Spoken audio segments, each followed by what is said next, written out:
നമസ്കാരം. The path is the goal എന്ന discussion സീരീസിൻ്റെ അടുത്ത സെഷനിലേക്ക് വീണ്ടും ഏവർക്കും സ്വാഗതം. നമുക്ക് ആദ്യം മെഡിറ്റേഷൻ ചെയ്യാം. കണ്ണുകൾ അടച്ച് ശാന്തമായിരിക്കൂ. ഭൂമി മാതാവിനോടും സർവചരാചരങ്ങളോടും അന്തരീക്ഷത്തോടും കൃതജ്ഞത രേഖപ്പെടുത്തൂ. ഭൂമി മാതാവിൽ നിന്നുമുള്ള ഹീലിംഗ് എനർജി കാലുകളിലൂടെ പ്രവേശിച്ച് ശരീരം മുഴുവൻ വ്യാപിക്കുന്നതായും ശരീരത്തിലെ എല്ലാ ഭാഗങ്ങളെയും എല്ലാ കോശങ്ങളെയും റിലാക്സ് ചെയ്യാൻ സഹായിക്കുന്നതായും അനുഭവിക്കൂ.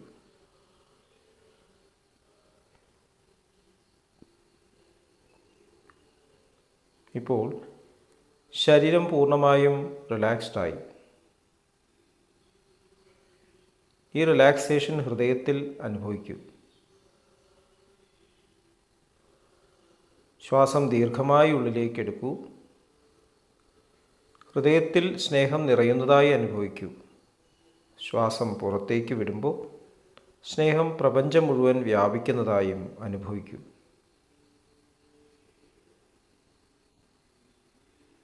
ഹൃദയത്തിൽ കുടികൊള്ളുന്ന സ്നേഹത്തിൻ്റെ സ്രോതസ്സിൽ നിന്നും ഉദ്ഭവിക്കുന്ന ദിവ്യപ്രകാശം മനസ്സിനെ ആകർഷിക്കുന്നതായി അനുഭവിക്കൂ.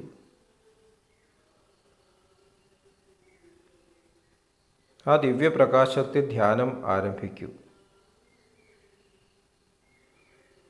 മനസ്സിൽ ചിന്തകൾ വരുന്നുണ്ടെങ്കിൽ മൃദുവായി അവയെ അവഗണിക്കുക. ദിവ്യപ്രകാശത്തിൽ ധ്യാനം തുടരുക. Please start meditation.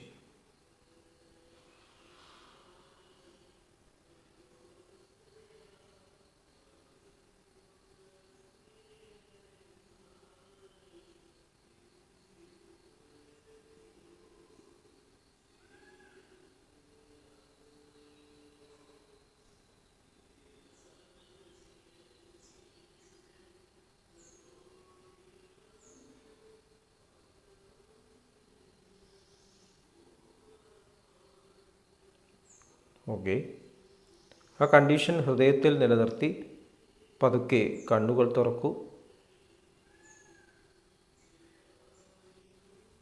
എല്ലാവരെയും ഹാർദമായി ഹാർട്ട്ഫുൾനെസ് സഹജമാർഗ് മെഡിറ്റേഷൻ സിസ്റ്റത്തിലേക്ക് സ്വാഗതം ചെയ്യുന്നു. എങ്ങനെ ജോയിൻ ചെയ്യാം എന്നത് ഡിസ്ക്രിപ്ഷൻ ബോക്സിൽ കൊടുത്തിട്ടുണ്ട്. നമ്മൾ principles of conversation Lalaji Maharaj നമുക്ക് നൽകിയിട്ടുള്ള ഏറ്റവും വലിയ ഒരു അനുഗ്രഹം എന്ന് തന്നെ മനസ്സിലാക്കാം. അതേക്കുറിച്ചാണ് ഡിസ്കസ് ചെയ്യുന്നത്. ആങ്കർ ഇസ് പോയ്സൺ എന്ന് ലാലാജി മഹാരാജ് പറഞ്ഞു. ദേഷ്യം, ക്രോധം. എന്തുകൊണ്ടാണ് ക്രോധം ഒരു പോയ്സൺ ആവുന്നത്? ബാബുജി മഹാരാജ് എക്സ്പ്ലെയിൻ ചെയ്തിട്ടുണ്ട്. കാമവും ക്രോധവും യഥാർത്ഥത്തിൽ നമ്മുടെ ഉള്ളിലുള്ള ഡിവൈനായിട്ടുള്ള ക്വാളിറ്റീസാണ്. അതിൻ്റെ മിസ് യൂട്ടിലൈസേഷനാണ് പ്രശ്നമുണ്ടാക്കുന്നത്. റോങ് ആയിട്ടുള്ള യൂട്ടിലൈസേഷൻ. ഒരു ഉദാഹരണം പറയാം. ഒരു ആറ്റം അതിൻ്റെ സ്ഥിതിയിൽ നിലനിൽക്കാനായിട്ട് ഇത്രയും ഊർജം ഉണ്ടെന്ന് മനസ്സിലാക്കുന്നപ്പോഴാണ്, ആ എനർജി റിലീസ് ചെയ്യുമ്പോഴാണ് ആറ്റം ബോംബ് ഉണ്ടാകുന്നത്. അപ്പോൾ എത്ര പവറാണ് അതിൻ്റെ ഉള്ളിൽ. ആ ന്യൂക്ലിയസിൽ ന്യൂട്രോൺസും പ്രോട്ടോൺസും പിന്നെ ഇലക്ട്രോൺസും എല്ലാം കൂടി ഒരുമിച്ചിട്ട് നിർത്താൻ എത്ര ശക്തിയാണ് ഉപയോഗിക്കുന്നത് എന്നുള്ളത് അത് റിലീസ് ചെയ്യുമ്പോഴാണ് അറിയുന്നത്. അപ്പോൾ റിലീസ് ചെയ്യുമ്പോൾ യഥാർത്ഥത്തിൽ എന്താണ് സംഭവിക്കുന്നത്? അതിൻ്റെ ഉള്ളിലുള്ള പവർ പോയി. മൊബൈലിലെ ചാർജ് പോകുന്നത് പോലെ അതിൻ്റെ പവർ നഷ്ടപ്പെട്ടു പോയി. ഒരുപക്ഷെ അതിൻ്റെ പരിണാമത്തിൽ തന്നെ അത് ബ്ലോക്ക് സംഭവിച്ചു എന്ന് വരാം. നമ്മുടെ ഉള്ളിലുള്ള നമ്മളെ യോജിപ്പിച്ച് വെക്കുന്ന ആ വിൽ, അതാണ് പവർ.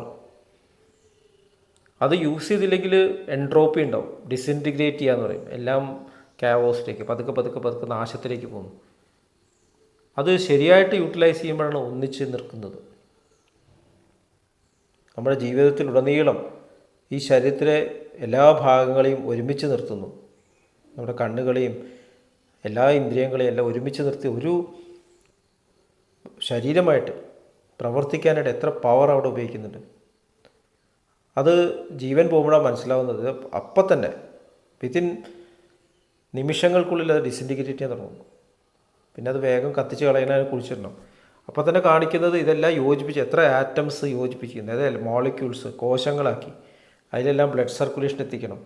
വലിയൊരു ഓർഗനൈസേഷനാണിത്. ഒരു രാജ്യം നടത്തുന്നതിനേക്കാളും ബുദ്ധിമുട്ടാണ് യഥാർത്ഥത്തിലൊരു ശരീരം നടത്തുന്നത്. അപ്പോൾ അതിനുള്ളൊരു ഇൻ്റലിജൻസ് നമ്മുടെ ഉള്ളിലുണ്ട്. അപ്പോൾ ആ ഒരു പവറിനെ നമ്മൾ എന്തിനാണ് ഉപയോഗിക്കേണ്ടത്? ഈ യോജിപ്പിച്ച് നിൽക്കുന്ന എന്തിനാണ്? കൂടുതൽ കൂടുതൽ യോജിപ്പിലേക്ക് വരാനായിട്ടാണ്. നമുക്കൊരു പാഠമാണ്, ഈ ശരീരം തന്നെ ഒരു പാഠമാണ്. ഈ ശരീരം മുഴുവൻ യോജിച്ച് നിൽക്കുന്ന എന്തിനാണ്? ഈ പ്രപഞ്ചം നിലനിർത്തുന്നത് ഈ വിൽ തന്നെയാണ് എന്ന് മനസ്സിലാക്കാൻ വേണ്ടിയിട്ടാണ്. അപ്പോൾ ജീവശക്തി തന്നെയാണ് പ്രപഞ്ചത്തിനെയും നിലനിർത്തുന്ന അതേ ശക്തി. അപ്പോൾ അത് റിയലൈസ് ചെയ്യും തോറും നമ്മൾ കൂടുതൽ കൂടുതൽ വിൽ, സ്നേഹത്തിൻ്റെ വിൽ മാനിഫെസ്റ്റ് ചെയ്യുന്നു. കുടുംബത്തെ യോജിപ്പിക്കുന്നു, സമൂഹത്തെ യോജിപ്പിക്കുന്നു, രാജ്യങ്ങളെ യോജിപ്പിക്കുന്നു, സ്നേഹത്തിൽ യോജിക്കുന്നു. വയലൻസിൻ്റെ ആവശ്യമില്ല. എവിടെയൊക്കെ വയലൻസ് പ്രത്യക്ഷപ്പെടുന്നുണ്ടോ അവിടെയൊക്കെ ഈ പവർ നഷ്ടപ്പെടുകയാണ്. മഹാത്മാഗാന്ധിജി ബ്രൂട്ട് ഫോഴ്സ് എന്ന് പറയുന്നത്, മറ്റേ സോൾ ഫോഴ്സ്.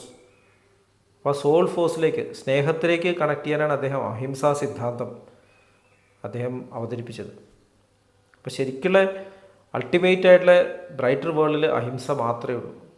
അവിടെ സ്നേഹം മാത്രം, അവിടെ ഹിംസയുടെ ആവശ്യമില്ല. എപ്പോഴൊക്കെ നമുക്ക് ഹിംസാത്മകമായിട്ടുള്ള ചിന്തകളോ പ്രവൃത്തികളോ വാക്കുകളോ ഒക്കെ പ്രകടിപ്പിക്കേണ്ടി വരുന്നുണ്ടോ അവിടെയൊക്കെ നമ്മൾ യഥാർത്ഥത്തിൽ ഫെയിൽ ചെയ്യാണ്. നമ്മുടെ ഒരു പരാജയമാണത്. അതുകൊണ്ടാണ് ഭഗവാൻ ശ്രീകൃഷ്ണൻ ഭഗവത്ഗീതയിൽ പറയുന്നത്, അനുദ്വേഗകരം വാക്യം സത്യം പ്രിയഹിതം ചയത് സ്വാധ്യായാഭ്യസനം ചൈവ വാങ്മയം തപ ഉച്യത്തെ. നമ്മുടെ വാക്കിൻ്റെ തപസ്, വാക്കിൽ കൊണ്ടുവരുന്ന തപസ്സാണ് അനുദ്വേഗകരം വാക്യം. മറ്റുള്ളവരെ വേദനിപ്പിക്കാത്ത രീതിയിൽ, അതുമാത്രമല്ല ഹിതകരമായിട്ട് ഗുണം നൽകുന്ന വാക്കുകളായിരിക്കണം. സ്വാധ്യായ അഭ്യസനം. എന്താണ് സ്വാധ്യായം എന്ന് പറഞ്ഞാൽ? എൻ്റെ ജീവിതം എന്നുള്ള ഈ അധ്യായം അതിൽ സ്നേഹം ആക്കി മാറ്റാൻ ഇനിയൊരു ശരീരം എടുക്കേണ്ട ആവശ്യമില്ല. നമ്മൾ പഠിച്ചു, ഈ ശരീരത്തിനെ യോജിപ്പിച്ച് വയ്ക്കുന്ന ആ സ്നേഹമാണെന്ന് മനസ്സിലാക്കി കഴിഞ്ഞു. പ്രപഞ്ചത്തെ മുഴുവൻ സ്നേഹിക്കാൻ തക്കോണം, കൂട്ടി നിർത്താൻ തക്കോണമുള്ളൊരു വിശാലമായിട്ടുള്ളൊരു ബോധം വന്നു കഴിഞ്ഞു. പിന്നെ ഇവിടെ ഭൂമിയിൽ വരേണ്ട കാര്യമില്ല. ഇല്ലെങ്കിലാണ് പിന്നെയും വരേണ്ടി വരുന്നത്. ആനിമൽ ലൈഫിൽ നോക്കൂ, ഒരു നായയുടെ മുമ്പിൽ ഭക്ഷണം വെച്ചിട്ട് അത് എടുത്തു കളഞ്ഞാൽ അത് ദേഷ്യം വരും. നായ മൂത്രമൊഴിച്ച് വെച്ചിട്ടുള്ള ഏരിയ അത് അതിൻ്റെ ഏരിയയാണ്, അതിലേക്ക് കടന്ന ദേഷ്യം വരും. മനുഷ്യർ അതുപോലെയാണ്. എൻ്റെ ഫ്ലാറ്റ്, എൻ്റെ വീട്, എൻ്റെ പുസ്തകം, അതിലേക്ക് ആരെങ്കിലും അതിക്രമിച്ചെന്ന് ദേഷ്യം വരും. എൻ്റെ രാജ്യം, എൻ്റെ ബൗണ്ടറി കിടക്കുമ്പോൾ ദേഷ്യം വരിക. അപ്പോൾ തന്നെ ഹിംസ, വയലൻസ്. അപ്പോൾ അതൊക്കെ കാണിക്കുന്നത് നമ്മൾ അത്രയും വളർന്നിട്ടില്ല എന്നുള്ളതാണ്. മൃഗീയമായിട്ടുള്ള സ്വഭാവം മൃഗങ്ങൾക്ക് നല്ല, കാരണം അവർക്ക് അത്രേ ആവശ്യമുള്ളൂ. മനുഷ്യൻ അത്രയും പോരാ. മനുഷ്യൻ എല്ലാവരും ഹിതത്തിനായിട്ട് പ്രവർത്തിക്കണം. അവിടെയാണ് സ്വാധ്യായം നടത്തുന്നത്, അവിടെയാണ് തപസ് അനുഷ്ഠിക്കേണ്ടത്. അപ്പോൾ തപസ് എന്നുള്ളത് എന്താണ്? തപം എന്ന് പറഞ്ഞാൽ ചൂട് എന്നാണ് അർത്ഥം. അപ്പോൾ പുറമേക്ക് നഷ്ടപ്പെട്ടു പോകുന്ന ഈ ദേഷ്യം, അത് ശരിക്കൊരു ലോസ് ഓഫ് എനർജിയാണ്. അത് ദേഷ്യം വന്നു കഴിഞ്ഞാൽ നമ്മൾ ശ്രദ്ധിച്ച് നോക്കിയാലല്ലേ നമ്മൾ ആകെ ഡിപ്രസ്ഡ് ആവുന്നു. ലാലാജി മഹാരാജ് പറഞ്ഞു, ആകെ ഭാരം തോന്നുന്നു, മിണ്ടാണ്ടിരിക്കാൻ തോന്നുന്നു, നമുക്ക് ഇതിനൊരു പ്രവൃത്തിയും ചെയ്യാൻ പറ്റില്ല, നമ്മുടെ എനർജി പോകുന്നു. അപ്പോൾ അതിൻ്റെ അർത്ഥം നമ്മുടെ ഉള്ളിൽ നിന്ന് എനർജി പോയി എന്നാണ്. നേരെ മറിച്ച് ആ ആങ്കറിനെ ഉള്ളിലേക്ക് തിരിച്ചിട്ട് നമ്മുടെ ഉള്ളിലുള്ള ഈ ദേഷ്യം വരാനുള്ള കാരണങ്ങളെ അന്വേഷിച്ചിട്ട് അതിനെ റിമൂവ് ചെയ്യുക. അതിനാണ് തപസ് എന്ന് പറയുന്നത്. റിമൂവ് ചെയ്യുന്നതിന് ശുദ്ധീകരണം. ശരിക്കും സഹജമാർഗ്ഗ ശുദ്ധീകരണത്തിൽ ഉപയോഗിക്കുന്നത് ഈ തപശക്തി തന്നെയാണ്. അങ്ങനെ ആ പേഴ്സണാലിറ്റീസിനെ മാറ്റിയിട്ട് ശരിക്കുള്ള ആ പേഴ്സണാലിറ്റി, എൻ്റെ ഉള്ളിലുള്ള മാസ്റ്ററുടെ ശബ്ദം മാത്രം എന്നിലൂടെ വരട്ടെ, സ്നേഹത്തിൻ്റെ ശബ്ദം മാത്രം വരട്ടെ എന്നുള്ള രീതിയിൽ നമ്മൾ പ്രാക്ടീസ് ചെയ്യുമ്പോൾ അത് സ്വാധ്യായമായി. ഇതാണ് സ്വാധ്യായം. വേദമന്ത്രങ്ങൾ പഠിക്കലും പുസ്തകം വായിക്കുന്നതൊക്കെ നല്ലതാണ്. എങ്ങനെയാണ് അവർ ജീവിച്ചിരുന്നത്, എങ്ങനെയാണ് മഹാത്മാക്കൾ ജീവിതത്തിൽ ജീവിച്ചിരുന്നത്, അതുപോലെ ആവാനുള്ള നമ്മുടെ ഉള്ളിലുള്ള ആ ക്രേവിംഗ് ആണ് ഈ തരത്തിൽ തപസ് നമ്മൾ ഉണ്ടാക്കും, ഡിസിപ്ലിൻ.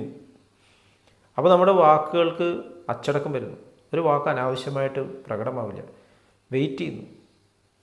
വീട്ടിൽ മുത്തശ്ശനും മുത്തശ്ശിയൊക്കെ സംസാരിക്കുമ്പോൾ അവർക്ക് പല്ലുണ്ടാവില്ല, ശബ്ദം കുറവായിരിക്കും, പക്ഷേ വലിയ വിസ്ഡമുള്ള വാക്കുകളായിരിക്കും പറയുന്നത്. അത് കേൾക്കണമെന്നുണ്ടെങ്കിൽ ക്ഷമയോടെ ഇരിക്കണം. എനിക്ക് തിരക്കുണ്ട് എന്ന് പറഞ്ഞു കഴിഞ്ഞാൽ അവർ പറയുന്നത് കേൾക്കാൻ പറ്റില്ല. അതുപോലെ തിരക്ക് പിടിച്ചിട്ട് നമ്മൾ പെരുമാറുമ്പോൾ നമ്മുടെ ഉള്ളിലുള്ള സ്വാർത്ഥത നിറഞ്ഞിട്ടുള്ള പേഴ്സണാലിറ്റീസാണ് പ്രവർത്തിക്കുന്നത്. ധൃതി പിടിച്ച് തീരുമാനിക്കുക. മാസ്റ്ററുടെ സൗണ്ട് വരാൻ നമുക്ക് സമയം കിട്ടിയിട്ടില്ല. അപ്പോൾ പോസ് ചെയ്യൂ. ഉള്ളിലുള്ള ഈ തരത്തിലെ പേഴ്സണാലിറ്റീസിനെ നമ്മൾ എടുത്തു കളയും.